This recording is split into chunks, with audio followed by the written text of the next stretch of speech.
Hello everyone. Before we get started with this video, I just want to wish you a happy Halloween month. If you enjoy my channel and you enjoy this video, please like and share. And also subscribe to my YouTube channel, because if you don't, instead of getting a treat, you're gonna get a trick. Halloween. Every time I think about Halloween in my childhood, it makes me want to cry. It makes me want to sink deeper and deeper into depression, into that black hole where I'll never come out. I just want to curl myself up in a ball and drink myself and my pain away. Every time I hear someone talk about how good of a childhood they had, or how their mothers loved them unconditionally, or how their fathers taught them this and that, I get envious and I get jealous. The reason why I think this way is because I never had a good childhood growing up. My father left me when I was 2 years old, and it caused my mother to become a drunk, violent alcoholic. She was very abusive. But this one particular night is what really, really traumatized me. It was Halloween, and I was going to dress up as Superman. I wanted my mother to come with me to trick-or-treating. That was my only wish, just for one night, for her to put away the bottle and come trick-or-treat with me. But when it came time for trick-or-treating, my mother got drunk. She got really, really drunk. She was so drunk, she couldn't even stand up. I remember her collapsing on the couch. Then I asked her, "Hey Mom, aren't you supposed to be going trick-or-treating with me? Why are you drinking again? I thought you promised me you were going to put away the bottle for Halloween." She looked at me in her drunken state and gave me the meanest look ever, like I was a thorn on her side. And she said, "I wish I never had a son like you. You're worthless." She continued to say, "I could have done anything in my life, but I have to be a mom to someone like you. I really wish I was never a mother. I could have been free. And now you're fucking begging me about going trick-or-treating. I'll take you trick-or-treating. Just go back upstairs. I'll take you trick-or-treating after I take a nap. Mommy's so fucking tired." Right then and there, I knew she wasn't going to wake up in time for me to go trick-or-treating. And I was also hurt by the things she said. So I waited for her to fall asleep, and I snuck out and went trick-or-treating. Going trick-or-treating by myself for an hour felt really good. I got a bunch of candy, and I was feeling alright. I actually felt really good. I was so glad that I didn't go with my mother, because she would have ruined the whole entire experience for me. As I was going trick-or-treating, it got a little later. As I was making my way back home, using the same route that I used leaving my house, I noticed a big white van that was 2 houses down from where I lived. It looked kind of sketchy. There was a woman smoking a cigar. She was dressed up as a witch, and if I had to guess her age, she looked it to be about in her 50s. She was leaning on this white van, still smoking the cigar. I walked it towards her area because that was the same area for me to get home. As I walked it closer to her, she turned towards me and gave me one of the most unsettling smiles. As I was inches away from her, she stopped at me and asked, "Hey, little boy, do you want to meet Lester the clown?" Immediately, I knew something was off, and so I told her, "No thank you, I gotta get home. My mom is waiting for me." After I told her that, she looked confused, and then she said, Oh, no, no, no. I'm afraid you have no choice. You're gonna meet Lester the clown. Then she continued to say, Besides, Lester loves kids, and he has tons of candy. And he loves giving out candy to little kids like you, but you have to play a game with him first. the woman began to grab my hands and began to walk me towards the van unwillingly. As I was trying to fight against going towards the van, I could see what looked like a large man sitting on the passenger side, and I could see he was holding a knife. I was already scared, and I was even more scared by seeing that guy. I fought with all my might until finally I kicked the woman. Ow! You fucking little brat! Get back here! The woman said with anger. But I didn't care.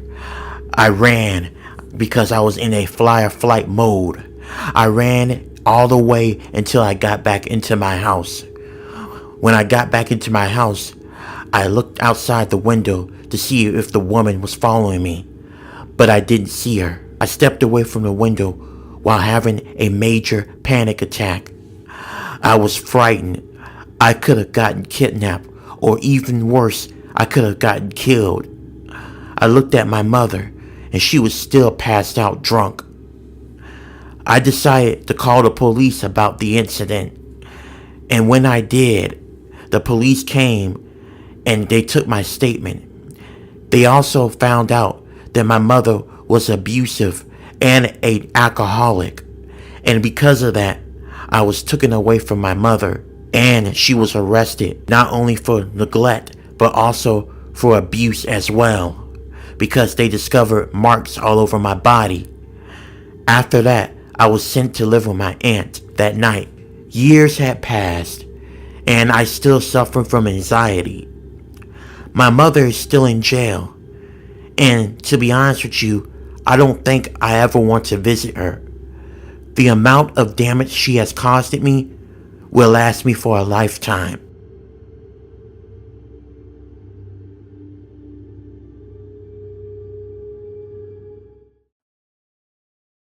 What I experienced that day will forever haunt me. It's always going to stay stuck in my mind about what I saw.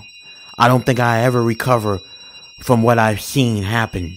It was really some disturbing stuff I saw. This is when I was 10 years old. It was Halloween, and we had a neighbor who was a very nice man, or so we thought. He was kind of weird though, and when people look at him, people did tend to pick up some weird vibes from the guy. His name was Mr. Foster. He was loved by all the neighborhood children. He had exotic animals and pets and that he keep in his house. He has a really big house. Sometimes with the parents' permission, the kids would come over and get to see some of his exotic animals. They would pet him and they'd be able to take pictures with them. He was a very kind-hearted man, a lot of people thought.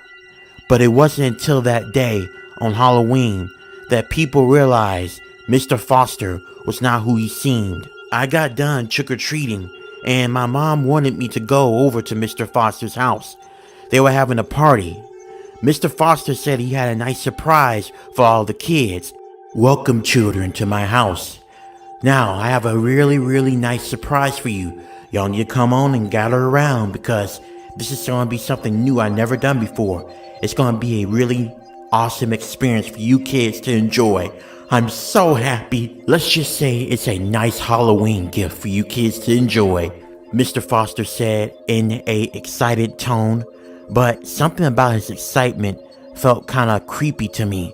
It seems like he was a little too excited as he kept on watching the kids. I was on to him a little bit. Like I said, this man gave me the creeps. Something about him was not right. I didn't like Mr. Foster the way the other kids liked him. I just knew something was off about him. But despite how I felt, I still went into his house. I felt safe knowing that my mother and father were with me, and the parents of the other kids were with them. So it made me feel just a tiny bit comfortable. But still, Mr. Foster, something about him was just wrong and off, and I did not like him. Even the way Mr. Foster looked creeped me out. He was an older man that was in his 60s. He had a bald head, he wears glasses, and he has a really unsettling smile. He was dressed up as a vampire for the Halloween special that he was throwing for the kids in the neighborhood. Okay, boys and girls, are you ready for the big surprise? I've been waiting for this for a whole year. I've been planning and it finally paid off. Are you guys ready? Mr. Foster asked.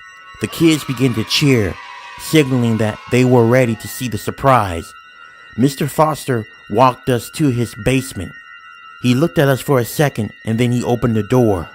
The minute the door opened, there was a stench of rotten meat that hit our noses. It smelled really bad. All the kids were trying hard not to gag or throw up. One parent actually couldn't hold down her bowel and she threw up as she was running off to find a bathroom. Don't worry, children. I know it smells, but this is part of the surprise. Now, are you ready to see the surprise? I'm gonna cut on the light and you're gonna finally see the surprise that I've been working on for a year. Are you guys ready? 3, 2, 1. When Mr. Foster turned on the lights, I saw something horrific in there that made me regret ever coming to his Halloween surprise, whatever you want to call it, party. There, in his basement, which was pretty big, he had cages of kimono dragons. I'm not even joking. But what was even more horrifying was there were small malnourished children inside the cage where the kimono dragons were. And what we saw next made all the kids become traumatized. Some of us had to move. Some of us were never the same again. Mr. Foster started the kids to the point where they jumped. And that also made the kimono dragon's predatory instincts kick in. And then the kimono dragon walked towards the kid. And the kimono dragon ate the child right in front of all of us kids. It was horrifying. All the kids and adults started to yell. The fathers came in and tackled Mr. Foster to the ground. And then some of them called the cops. The parents escorted us out of Mr. Foster's home. A lot of them were crying. I was traumatized. I couldn't speak. It was almost like I was a statue. From what I heard, Mr. Foster was arrested, and it turned out that he was going around abducting kids and taking them back into his basement and then letting them be used as experiments to be feasted on by kimono dragons. The putrid smell that I smelled when I walked into the basement of his was because there were corpses he had hidden inside the walls of little children that were eaten or barely digest by the kimono dragons, and so he dumped their bodies inside the walls. It was really disturbing, and it made news for a while. Our little small neighborhood was the center of attention. I was traumatized, like I said before. I had to get a lot of therapy to overcome what I saw. 10 years later, and every time I think about that, I always get really disturbed and uncomfortable. All those feelings and emotions I felt that day always seems to come back to me each time I think about what happened and what Mr. Foster done. What should have been a great, memorable holiday for us as kids turned into something tragic. And now I don't celebrate Halloween. Not anymore. Mr. Foster is in jail, and that's where he's been at for the last 15 years. From what I heard, he has multiple life sentences in prison, which I'm glad. A human being like Mr. Foster should not walk free among us. He deserves to be in jail for the rest of his miserable, disgusting fucking days.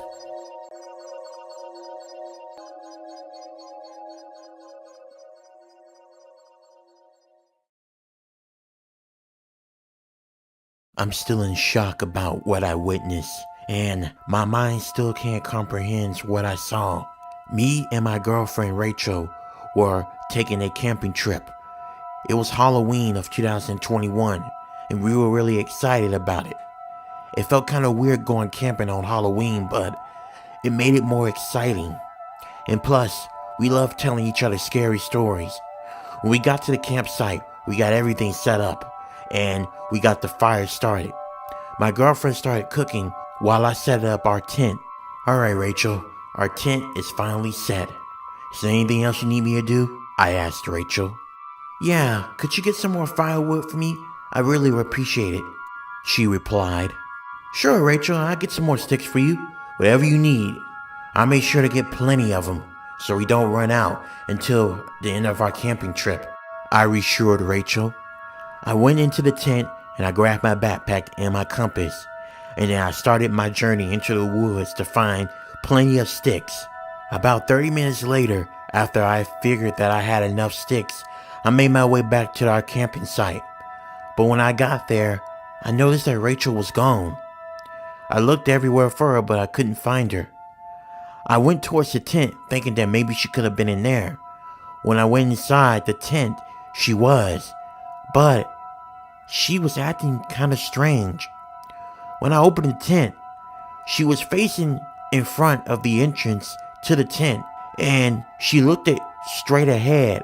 She wasn't looking at me, but she just looked it straight ahead. Her eyes looked it empty. When I tried to talk to her, she didn't say anything to me. Later that night, while me and Rachel were asleep, there was a foul smell that made its way into our tent. The smell was so strong and putrid that it made me want to vomit. I got up and I got out of the tent to look around to see where the smell was coming from. I was thinking at the time that it may have been a dead animal, maybe got killed by a predator, and the carcasses is laying somewhere near our campsite. But as I got closer and the smell got stronger, I saw something laying on the ground. It looked pinkish and reddish. I was bracing myself for it to be an animal, but when I got closer, my jaws fell to the ground. I couldn't even comprehend what I was looking at. Laying down on the ground was a human being, but it looked like its skin was peeled off. But what was even more frightening was there was a necklace that I recognized wrapped around the victim's neck. It was a necklace that I gave to Rachel on her birthday a couple of months ago that she always wears. When I looked at it more closely, for some reason, I knew that was Rachel, my girlfriend. That was her body. I just knew it. I was shocked. My girlfriend was dead. Before I had the time to process it, I stopped right in my track as fear began to creep up on me. Because if this is Rachel's body, then who the hell is that I'm sleeping with? And before I had the time to even gather what was going on, I heard someone call out to me. What are you doing, sweetheart? Aren't you gonna come back into bed? I slowly turned around.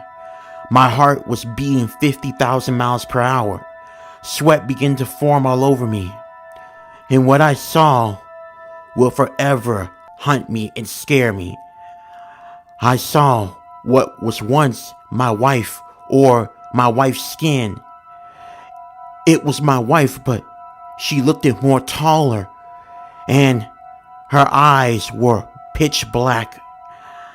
She revealed razor sharp teeth. Drool was coming out of her mouth. The back of her legs did not look human at all. It looked like it belonged to an animal or some sort of creature. Then, within a split second, this creature that had my girlfriend's skin began to run in my direction. I took off so fast, I dropped my phone. I ran and ran as I kept on hearing the creature running after me. I felt like I was prey to a predator. I kept on running, but the creature was still gaining on me. I kept running, and I can hear that creature say, Run all you like, but you can't outrun me. I'm hungry. It's time to feed. I turned around for a brief second, and the creature that had my girlfriend's skin was now crawling on all fours like a spider, and the eyes that was pitch black was now glowing red, and The way it was running towards me, I knew I wasn't going to be able to outrun it. It then leaped onto me and began to eat at my arm, and then it made its way into my chest. I knew this was it. I was gonna die in these woods at the hands of an urban legend, or what I thought was an urban legend. I was gonna die in the hands of a skinwalker.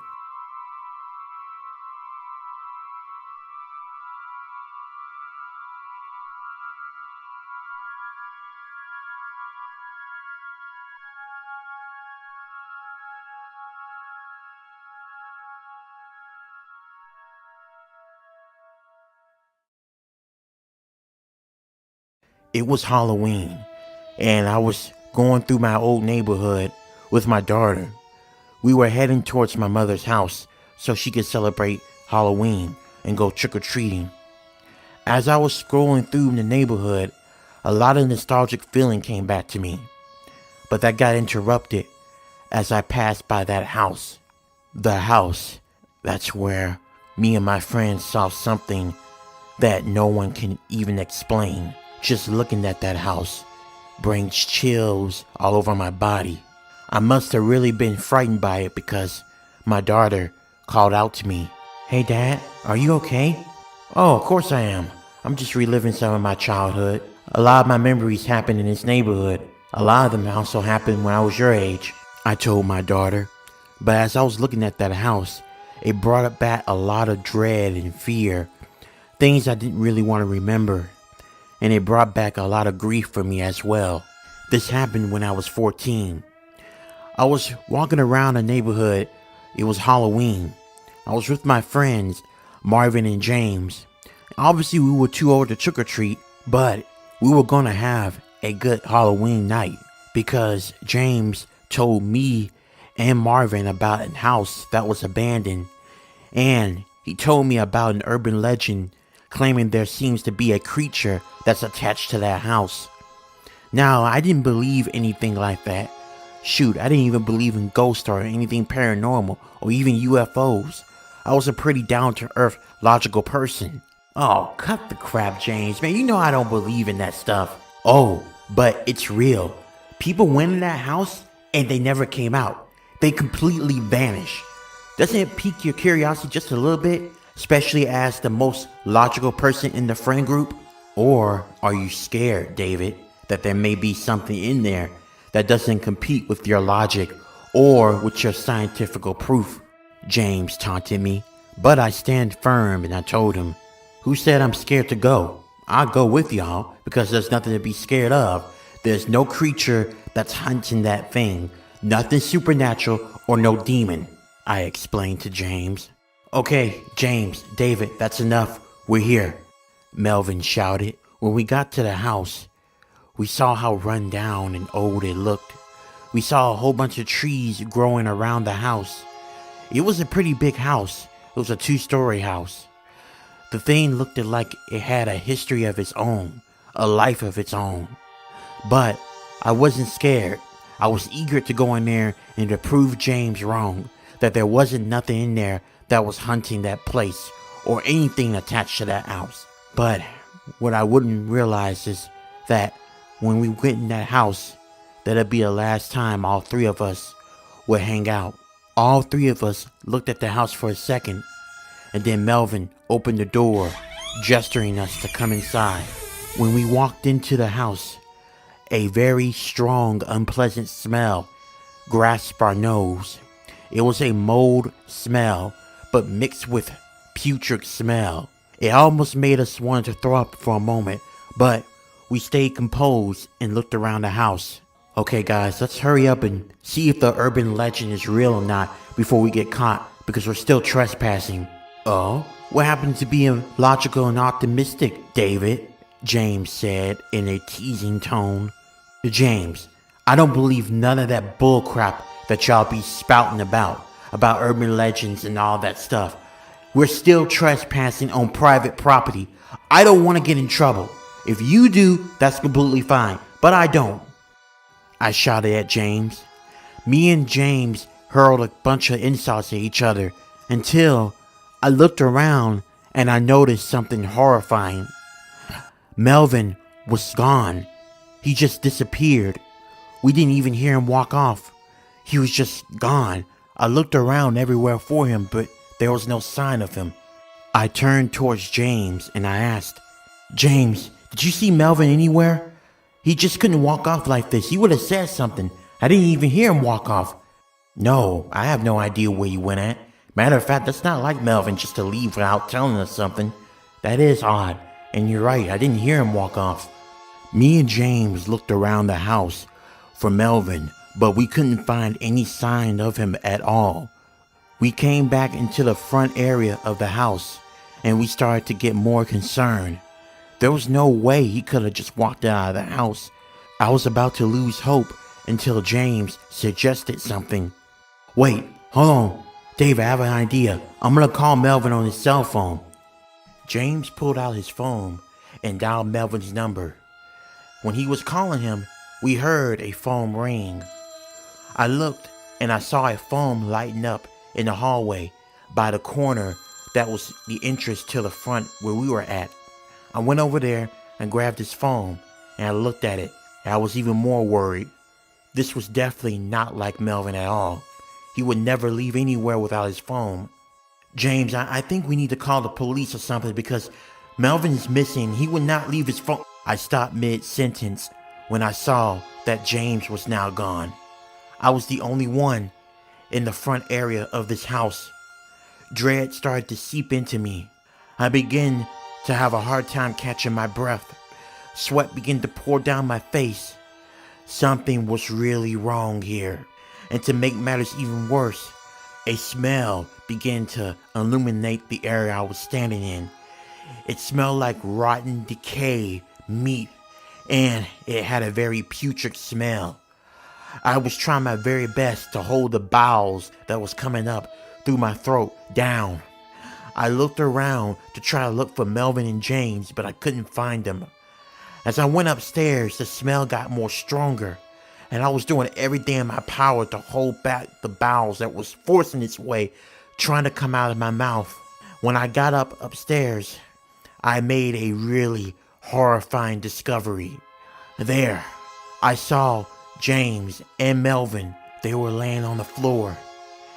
But what was disturbing was their chest. It was wide open, and all of their insides were out across the floor. I couldn't hold it back anymore. I retched right there in the middle of the floor upon witnessing what I saw. When I got done, I looked around and wondered, how could this have happened? I didn't even hear anything. How could this happen so fast? While I was trying to process what happened to my friends, I heard this deep, utteral growl. I slowly turned around and I saw what looked like a very large dog. It was black and it had glowing red eyes. It looked at me, but the eyes, as I was looking at it, it felt human. And then I noticed that stench again, and it was coming from the dog. Each time it growled, it let off a hot, unpleasant, putrid smell. I slowly walked it backwards, trying not to step into the mess of my friend's corpse, and I quickly looked to see if there was any other way I can exit out of this house. I heard the creature walking towards me. I could feel its hot breath behind me, but I didn't dare look back. I looked everywhere, but there wasn't any way for me to escape. My only exit was where the dog-like creature was blocking. I looked, and I noticed that the dog had disappeared. I didn't waste no time trying to look to see where it went. I dashed out of there, but when I got to the front door to exit out of the house, I saw that dog-like creature again. But this time, that creature was standing on its hind legs, and it let out a really dark growl again. It was hideous. It looked at me. It growled, slobbing, looking at me like I was his next victim. I did everything in my power to try not to get eaten. The dog began to walk slowly towards me. Suddenly, I felt myself stiffening up out of fear. I couldn't move anywhere. The dog walked it closer to me, and then it opened up its mouth, and then I blacked out. The next thing I remember, I was waking up in the hospital room. I was confused and dazed. It wasn't until an officer came in with my parents and told me what happened. They claimed that my mother got worried about me and she organized a search party. That's when someone discovered me in that abandoned house. I was passed out. I had no visible marks on me or anything. I was just passed out. I was rushed to the hospital, and that's how I woke up here. I explained to them about my friends, James and Melvin, but the officers told me they didn't see any signs of Melvin or James in the house. They didn't find a body at all. It was just me laying in there. Several weeks later, I got back home and I recuperated from my attack. Several years went by and they could never find James and Melvin, so they presumed them as dead. But I know exactly what happened to them. They are indeed dead. But I left out some details about what happened that night. To be honest with you, I didn't really tell you the whole entire truth. Well, how can I put this? I was the one that killed them. Now you're probably wondering how that was possible. Well, apparently my family is cursed. We have an ability where we could turn into werewolves. And in order for us to survive, we have to eat other people. I knew that urban legends and paranormal stuff existed, but I had to play the role of the logical guy so James and Melvin wouldn't suspect me or what I was about to do, and it worked it well. I lured them in there, and I transformed, and I ate both of them. And let me tell you, they tasted so good, they satisfied my hunger. But after 20 years since that event, I started to get hungry again, and I was starving. I needed something to satisfy my appetite. That's where my daughter comes in.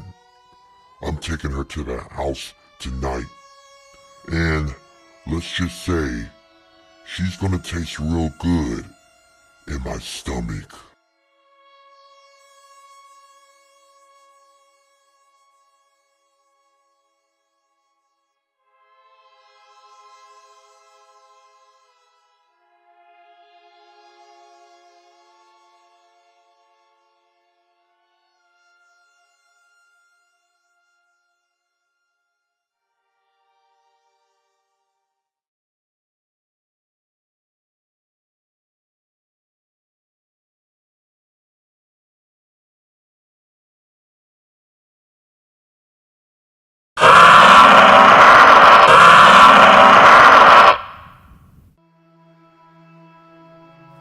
If it's Halloween and it's approaching midnight and you hear a knock at your door and you hear kids yelling, trick or treat, don't answer it. Those are not kids. Those are something else. There's something more darker and sinister. They're very creepy supernatural beings. And if you open that door, they won't take candy, but they'll take your soul. It's an urban legend in a small town in Texas known as Dripping Springs. And from what the urban legend says, back in 1970, 3 kids, a boy and 2 girls, went trick-or-treating. They knocked on the door of a woman that was allegedly a witch. And she hated kids so much, she concocted a plan by using, allegedly, some kind of potion that if the kids drank it, this potion would give her the ability to take the children's soul. So, those 3 unlucky little kids knocked on her door on Halloween of 1970, and when she opened the door, she offered them a sweet, sugary drink. Being kids, they were naive, and they just accepted. Once they drank the sweet drink up, that's when they passed out. And she somehow used these magical powers to take their souls and use it for herself to bring more youth upon her. And after that, she disposed of the little kids' bodies like they were nothing. The parents tried to reach out to authorities to report their children missing, but the officers could never find them, and they were gone. Their case became cold, and everyone except the parents forgot about those 3 little kids. Since that happened, all the families of those 3 missing kids moved out of that town, and they never came back.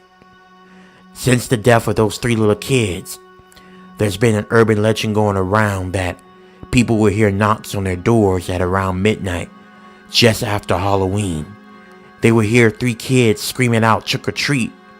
When they open the door, they won't see nothing at first. They close it, go back to what they were doing, and then moments later, they will hear a knock at the door again, but this time, they call out trick or treat, but much slower and more unsettling.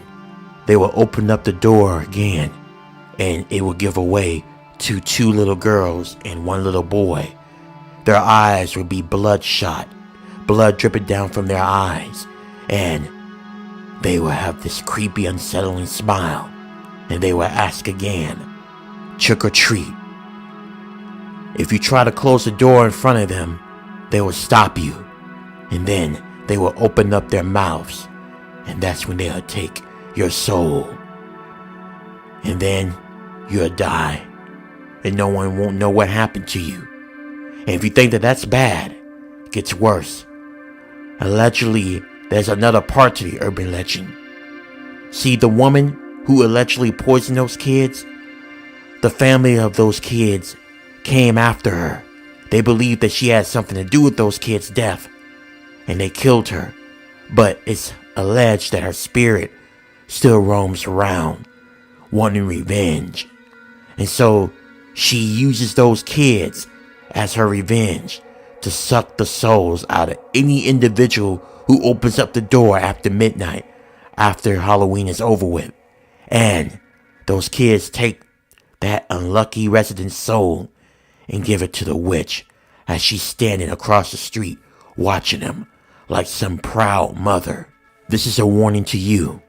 Don't open up the door after midnight on Halloween going into November 1st, because if you do, you may have your soul taken.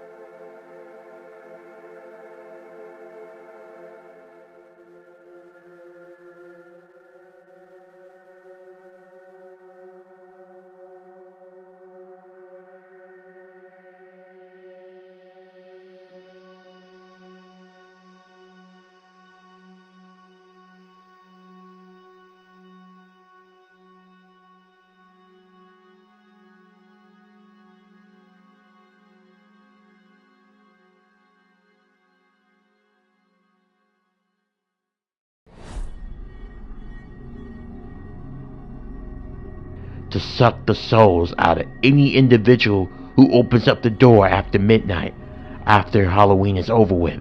And those kids take that unlucky resident's soul and give it to the witch as she's standing across the street watching them like some proud mother. This is a warning to you. Don't open up the door after midnight on Halloween going into November 1st. Because if you do, you may have your soul taken. Oh, come on, Jenny. I know you're not listening to that Mr. Creepy as Hell guy. He obviously is making that stuff up to scare everyone, to keep everyone from celebrating Halloween and having a good time. Come on, it's the one day a year where fun stuff happens. I get to go around scaring other people. Stop listening to that. It's just make-believe, Nicholas said to Jenny as he was putting on his costume. I know it's not real, Nicholas. I just wanted to hear something just to, put myself in the Halloween spirit. We're gonna be here all night giving out candy. So I just wanted to have a little fun, feel a little scared, Jeannie explained. Afterwards, she got the bowl ready and filled it up with candy, and afterwards they waited. 2 minutes had passed and they already were receiving knocks on their doors. Children were eager to grab some candy. This was going on for about 3 hours. Jenny and Nicholas were really bombarded with a lot of kids. It caused them to have to make several trips inside the pantry to fill up the candy bowl just a little bit more. Afterwards, around 9:30 to 10 o'clock, that's when it started to die down, and children knocking on the door was fewer and farther between. So what do you say, Nicholas? You think maybe we should just call it a night? Maybe give it about another hour or so? One more hour, Jenny, and then I gotta head home. I gotta get up for baseball practice. I gotta get up at 6 o'clock. Okay, that's fine. Just give it like at least another 30 minutes, and then after that you can head home, Jenny said. About an hour had passed. It was near midnight. Nicholas got up and was stretching his arms.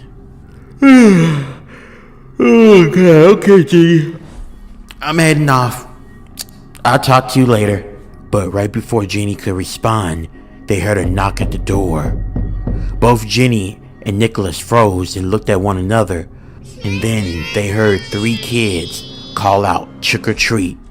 What's going on? All the kids should be in bed by now. What are these kids doing out trick-or-treating? Nicholas asked Jenny. I have no clue. Nicholas looked outside the window, and that's when he saw 3 kids, 2 girls and 1 boy. They had on costumes. It was a monster costume that all 3 of them had on. The 2 girls had on a pink monster-style costume, while the boy had on a green monster costume outfit on.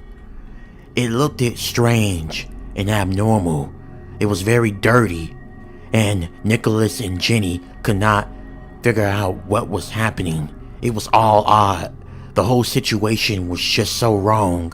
Why would these kids be out in the middle of the night when they should be off into bed by now?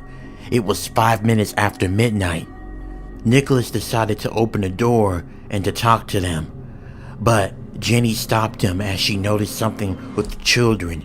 She noticed that they had their heads down while saying trick or treat. Wait a minute, Nicholas, look at them. Why do they have their heads down? Something about this just seems wrong. I don't think you should open the door. You could just talk to them through the door. Jenny, would you stop that? They're just kids. Oh, I see what's going on. You letting that story from Mr. Creepy as Hell radio station get you, huh? About the 3 kids who go around taking people's souls. Oh my God, Jenny. This is why I tell you to stop listening to that guy's stories, because they get in your head. Alright, they're just 3 little innocent kids. Come on, I'm opening the door to see what they want. Nicholas opened the door, and once he opened the door, the 3 children looked up, and in horror, Nicholas froze, as all 3 kids had black pupil eyes, and blood was dripping down from it. Before he can even try to close the door, some force that was unseen held the door open, and the girl on the right opened up her mouth and began to suck Nicholas' soul. Jenny screamed as she tried everything to try to help Nicholas to escape, but she couldn't. There was another unseen force that picked her up and slammed her against the wall. Jenny screamed out in pain as she could feel her bones aching. And before she had the time to get back up, she saw Nicholas as the color was drained from him. He was laying down on the floor. Jenny wobbled over there to him in pain, and when she checked for a pulse, she knew that he was gone. She was heartbroken. She tried to get up, staggering her way out the door to get help, but then she bumped into a woman. This woman was the witch that Mr. Creepy as Hell told in the story. The woman who literally poisoned the kids with a sugary drink and made them into ghosts, made them into servants. From what she heard from the story, these kids gather up the souls of people who are unfortunately dumb enough to open the door after midnight, and then those kids suck the souls and hold on to it. That way they can give it to their witch, their mother, or their master. Jenny tried everything in her power to try to go past the woman, but the woman grabbed her arms and threw her back in the house with unnatural strength for an older woman. And then the 3 kids ran to her, to poor Jenny, and they sucked her soul out completely dry. As it turned out, as Jenny was dying, she said one last thing. The urban legend is true. The next day, Nicholas and Jenny's bodies were discovered, and unfortunately, both of them died. Their parents were horrified, upset. A lot of emotions were swarming around the family, and they wanted answers. They didn't know how this could have happened to their kids. This is a warning to you. Don't open up the door after midnight on Halloween, going into November 1st. Because if you do, you may have your soul taken. And one more thing, don't take these stories lightly. Look what happened with Jenny and Nicholas. Poor teenagers. May they somehow rest in peace, which I highly doubt they're going to be resting in peace. Their souls are trapped inside of a witch. Happy Halloween, everyone. And do as I'm telling you. Once it hits midnight, keep those doors closed.